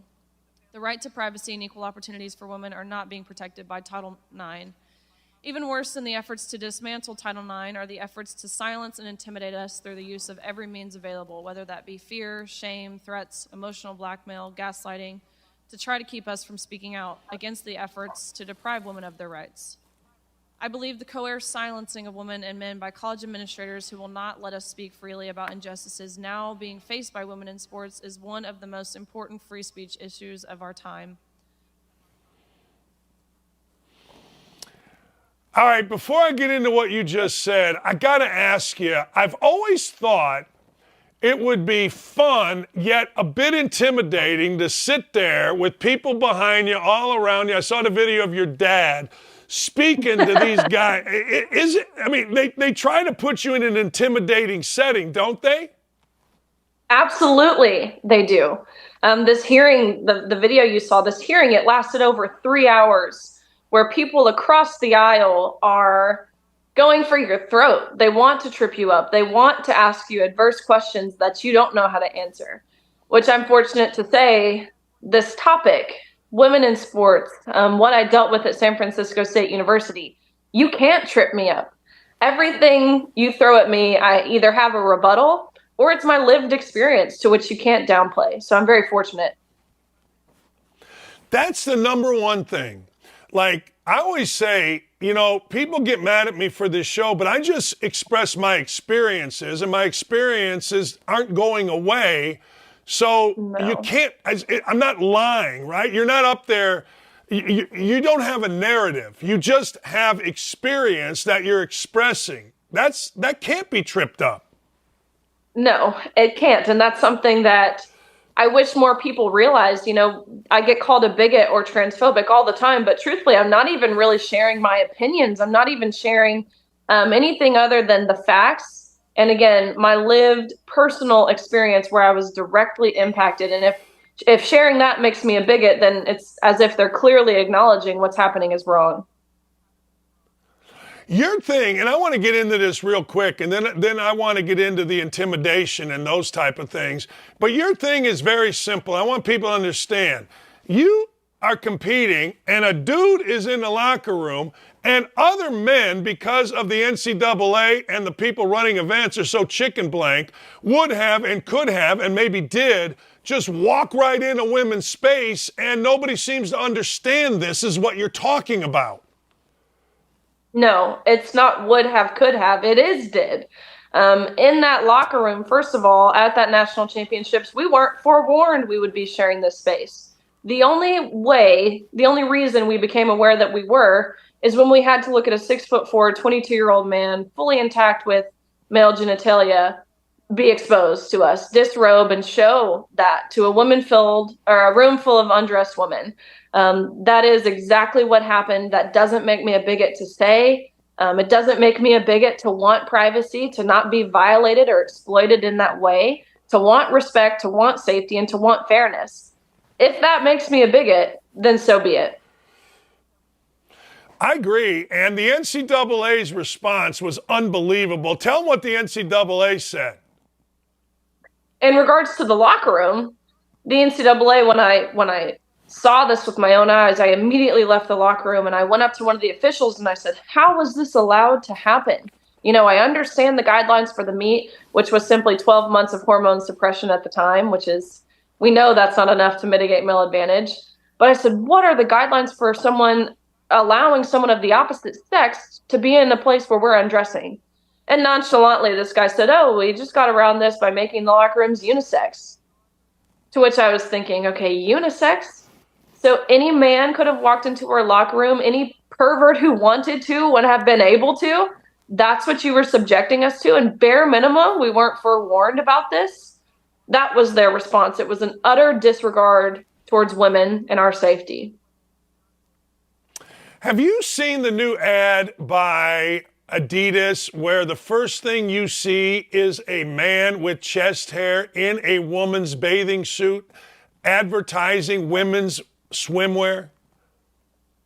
It's disgusting. It's disgusting. You would think they would see the public response to the Nike sponsorship with Dylan Mulvaney, where Dylan Mulvaney was sporting this sports bra, which is of course intended for only women. It's a sports bra. They saw the public's response to this, which was not a welcoming, good response. Women across the globe hated this, and the trend of boycott Nike started. Adidas saw this, yet still thought it was a good idea to implement this themselves. This advertising, I wish you could show it on the screen. Oh my gosh, thank you. Notice how it's strategic, the poses to the side where you can do nothing but see the bulge. It's strategic. This is what they want. They're pushing this. They want you to know they think that men make the best women. It's sickening. It's disheartening. It's disingenuous. This is not a woman's swimsuit. And to even remotely put this out there is belittling, it's offensive, it's demeaning to what it is to be a woman, because I promise you, in a swimsuit, no woman, if you have XX chromosomes, you do not look like that in a swimsuit. You've talked to all of so many different groups, both some that are for you, some that tried to kidnap you. You've talked to congressmen. Has anybody in any conversation given you any logical explanation or said that they are sorry for what happened to you? Like, has anybody said, look, this is why corporations are doing the Dylan Mulvaney or they're doing the Adidas swimwear thing? Have they done that, or have they apologized in any way? The only conversations that I have had in my public everyday life, outside of protests at events, of course that goes one way, but in my everyday life, I have never had one person come up to me and tell me they don't agree with what I'm doing. Not one person. I will say yesterday, and this is the first time that I'm telling anyone this story, but I think it's important to tell. Yesterday I was, of course, in DC at the Capitol, and I saw Representative Katie Porter, who a few weeks ago, she's of course a Democrat representative from California. A few weeks ago, she went on Piers Morgan and was talking about me and said she disagrees with everything that I do entirely because she thinks I'm doing it for clicks and for likes. And so I saw her yesterday for the first time in person. We made eye contact, to which she very quickly acted like she was on the phone because she didn't want to address me. But I went up to her and I introduced myself and I said, "Hello, Representative Porter. My name is Riley Gaines." And she looked at me and said, "Congrats on being a competitor." That's what she said. And I said, "I want to address something with you." She turned around and bolted. Wouldn't even let me get a word out. Wouldn't even, the disrespect, the audacity to simply turn around and not even acknowledge or take accountability for what she said. And to which, when she turned around, I of course followed her. And I said, this comment you made of me doing this for clicks and likes, that is disingenuous, and you know this. You know that's not why I'm doing this, yet you chose to say that. She did not respond, and she continued walking away, which I think shows perfectly the cowardice of these people to not even stand behind what you said about me, to say it to my face. That's what I'm seeing across the board, traveling state to state. These Democrats, they can't look me in the eyes and say what they, I don't even think it's actually what they think, to say what they're voting, the policies they're voting along, and telling me to my eyes that they really mean that. She couldn't do it yesterday. Somebody is showing up in front of Congress for clicks and likes. You know what? I'm stunned. Well, I wish I was stunned by it. It all seems stupid. So let me ask you, why did Congress ask you to speak to them? What was their agenda for you coming in? The hearing yesterday, actually 2 days ago, was on the rise in violence among left-leaning protesters. I think we can all agree we're seeing this trend, whether that be over BLM, whether that we've seen the riots, we've seen the looting, we've seen the mostly peaceful protests with the fire in the back. We've seen that. And of course, it's something that needs to be addressed. That being said, that this, we have this violence on both sides of the aisle, but that hearing was specifically about left-leaning violence. Of course, my experience at San Francisco State gave me the credibility to be there alongside a few other witnesses. And of course, this hearing, it's filled with conservative representatives as well as liberal representatives.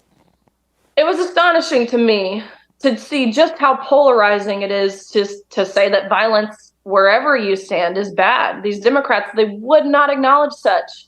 The only thing they could say was January 6th, Donald Trump, and white supremacy. They were unwilling to address any violence on the left because they deemed right-wing extremism is by far a bigger threat to the homeland. You know, we all go through, if you pay attention, and you're obviously very smart, you know, we all think the government is one thing, right? We all see campaigns and the flags are behind and kids are holding their, candidates are holding their babies and the wife or the husband is sitting there.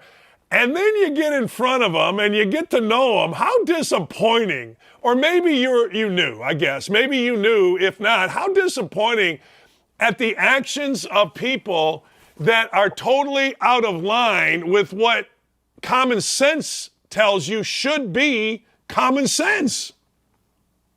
It's incredibly disappointing, especially for myself, being someone who is young. I just turned 23 and having my eyes open to really understanding how our country works and who's in charge of our country, which is something I mentioned in the hearing yesterday. Again, just seeing how polarizing it is to address a problem that we all agree on. We all want safety. I don't know why it's so polarizing to say such, to acknowledge problems when they happen and to work together to create solutions. I don't understand why we can't do that. And I mentioned that. It's Representative Glenn Ivey. He was there, and it just was polarizing and awful to be a part of, to see with your own eyes. Again, being so young, I don't understand how we don't have better people in positions to work together to create solutions. Every single issue, even look at the Fairness in Women's Sports bill. Every single Democrat in the U.S. House of Representatives, all 203 of them, voted in opposition of protecting women and girls in sports. How is protecting women that partisan? It doesn't make sense to me. I don't understand, because these are parents. These are moms and dads of daughters and sons, and they're totally okay with their daughter undressing in front of a full-grown and intact man. And if that answer is truly yes, then I think there's a bigger problem here and another conversation that needs to be had. I refer to it as pandering. I refer to it as, you know, you're pandering to a group. You know, here's something. So I'm at my stepdaughter. I think I've told you this. My stepdaughter plays softball at Harvard. They're playing Yale. They're playing in the Ivy League tournament. And Yale has a woman who is transitioning to a boy on the women's team. Well, Leah Thomas is a boy transitioning to a woman on the women's team. Like, why does everybody go to the women's team other than the fact that neither could make the men's team, I guess? I don't, you know what I mean? Like, both and sides, both transitions go to the women. That's exactly why. It's because these, especially in regards to women transitioning to men, of course they don't want to compete with men. Of course they don't want to go in men's restrooms. It's only going one way here. It perfectly highlights how the women are at jeopardy. And that's why there's this large systemic erasure of women, not just in sports, but look at prisons. You don't see women identifying as men and going into men's prisons. The changing of the language. Why have we deemed the term mother offensive, but yet father, that's not offensive?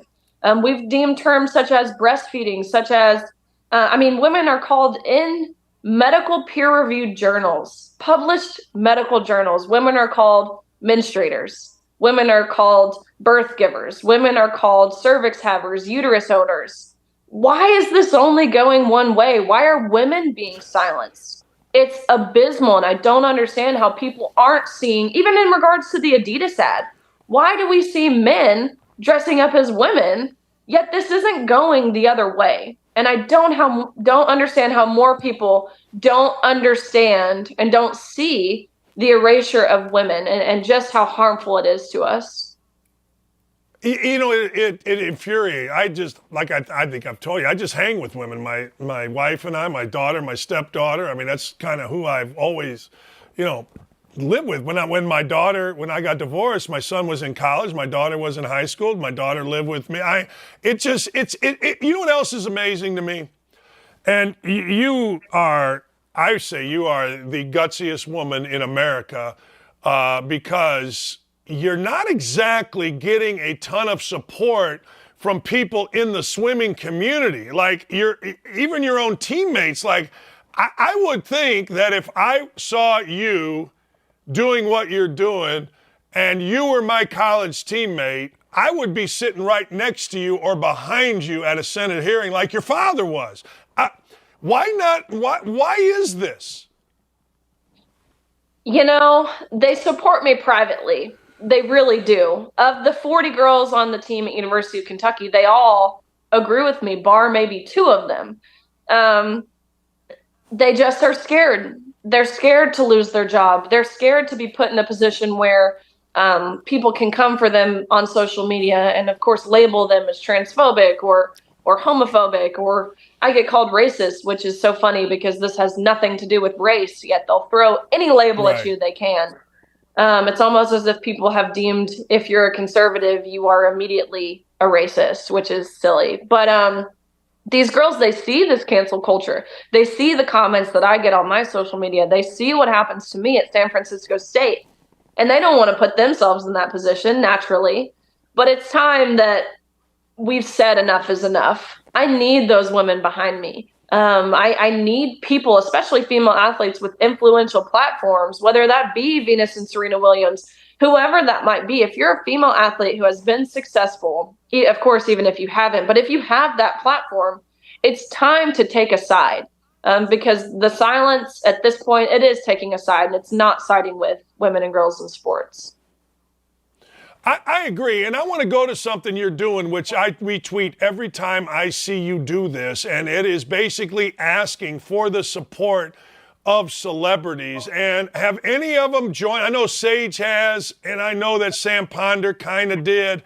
Sage has been outspoken, but have any of the athletes that you have said, hey, look, Serena, Venus, we need your help with this, have any of them helped you? I will say that I've gotten messages privately from many accomplished, amazing Olympic world record holder athletes, but they don't feel comfortable saying it publicly. I will say I've had a ton of response from male athletes, which is phenomenal. I think that's almost to be expected. And so I think I'm going to start a campaign next week where I'm calling out men. Men, of course, tend to be more assertive and aggressive, and women, of course, tend to be more agreeable and apologetic and empathetic and different things. So I think it's time to start calling out the men. Of course, this issue falls on women, and it ultimately has to be up to women to fix, I think. But men can help. We need men. Men can boycott. We need men to be in the position where they feel like they can protect women. Whether that be fathers, whether that be male athletes, whatever that looks like, this falls on every single person, not just women. And I think that's something we often forget. I had Inga Thompson on, who is a very accomplished cyclist, 3-time Olympian, 10-time world champ. And there, guys that aren't even transitioning just sign up and say we're women and go win cycling events. One dude, I forget his name, had a beard, Molly. He's married, kids. Molly, yeah. It's like, how doesn't, I don't understand first and foremost how a real man could do that. I don't. I don't. I guess I can understand how somebody's transitioning, they want to play, okay, fine. But my God, this could be the future if somebody like you or others don't join into this. This could be the norm, and that's not phobic. That's not any kind of it. Go ahead. It is becoming the norm. We're seeing this in sports across the board. We're seeing this in a sport such as, especially smaller sports now, where they're able to easily get away with it, such as disc golf. Natalie Ryan is a male. And I want to mention, disc golf has a non-binary category. They have a mixed category for transitioning individuals to compete in. Yet Natalie Ryan, who is a male, wants to compete against the women because Natalie Ryan knows he can take women's money. He's taken over $40,000 this year and just prize money away from women. which if there's that much money in disc golf, I don't know why I didn't do it. I should have. What are you but doing? Of course what are you doing? It's happening in cycling. It's happening in sports such as rowing, soccer, FIFA and US rowing. Their policies are just compete where you want. There is no guidelines. There is no testosterone levels. If you want to be a woman, you can be. So people, of course, are taking advantage of this. Why wouldn't they? Doesn't it sound awesome to win a national title or to be on the Olympic team for women? If you know you can't do it as a male, of course there's going to be someone who takes advantage of that. And that's what we're seeing across the board, all sports, all divisions, all levels. It's happening at a rampant rate. So it is the future of women's sports.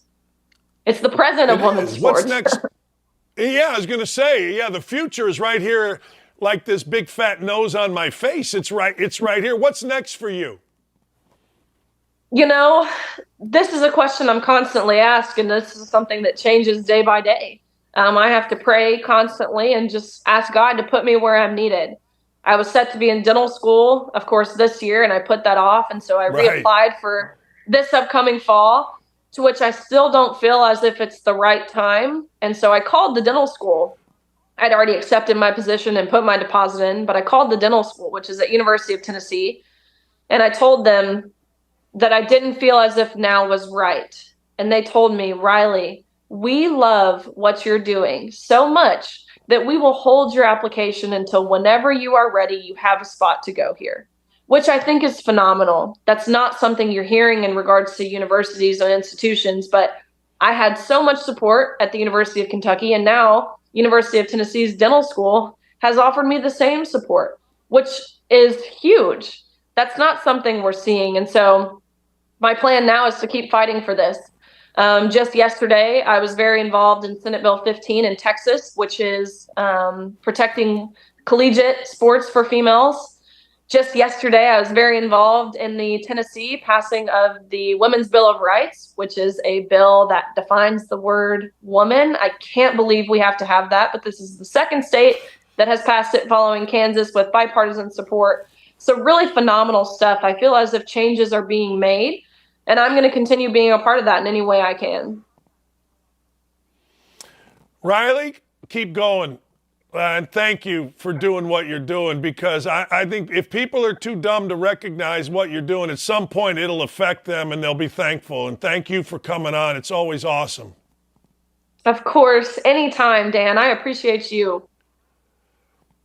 Well, you are the toughest, strongest woman in the United States, in my opinion, because as Riley said, it's like every time you don't just go along, you're an ist, you're an ism, you're phobic. Screw that. We have to stand up for women.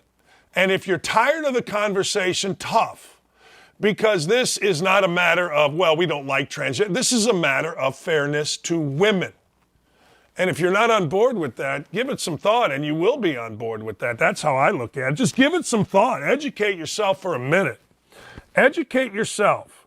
And then you will figure this out, that, you know what? This is not right for women. Honest to God. It's just not. All right, let's go. What do we got? Let's end another great show. What do we got? Woking and doping today.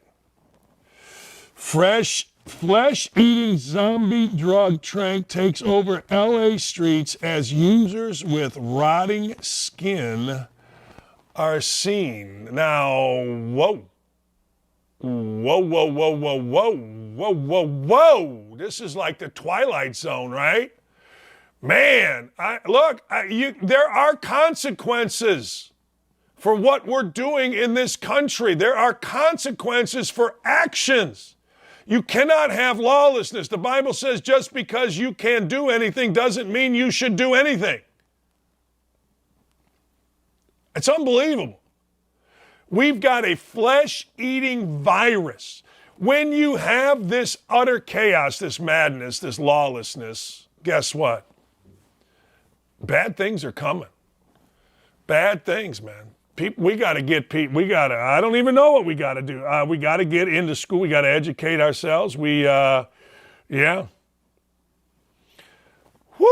Flesh-eating virus. That scares the crap out of me. What else we got, Dylan?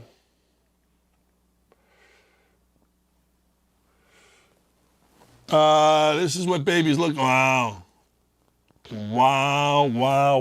Look, let's be honest. You know what? People don't want to see these type of things. People don't want to know about these type of things. People don't want any of this. People want to go about the business of killing babies. People want to go about the business of saying, hey, look, we don't want to see what's actual in abortion. We want to make it an emotional issue, not a real issue. Man.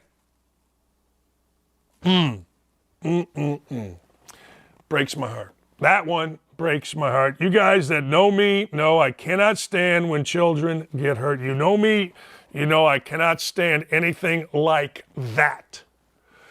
All right. I got a quandary. I'm driving from Indiana to Fayetteville, Arkansas, and I do not know, and I'm going to find out what states allow sports gambling. I haven't looked at it, but I'm going to have to figure this out, because if I have to go the weekend without betting on the NBA, I'm going to have a serious problem. A serious, serious problem. That's my first world problem. Hey, everybody, thanks for being here today. What a great show. Tomorrow, we are locked and loaded. The Preakness is coming up. We're going to get you set for the Preakness. We've got the PGA.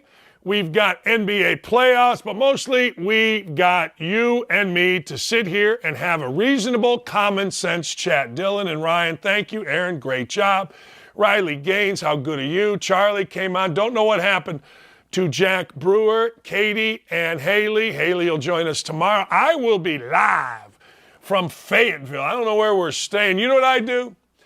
After this show, I pack up all my stuff. Lee's got coolers because she's the tailgate queen. She's got the whole car packed.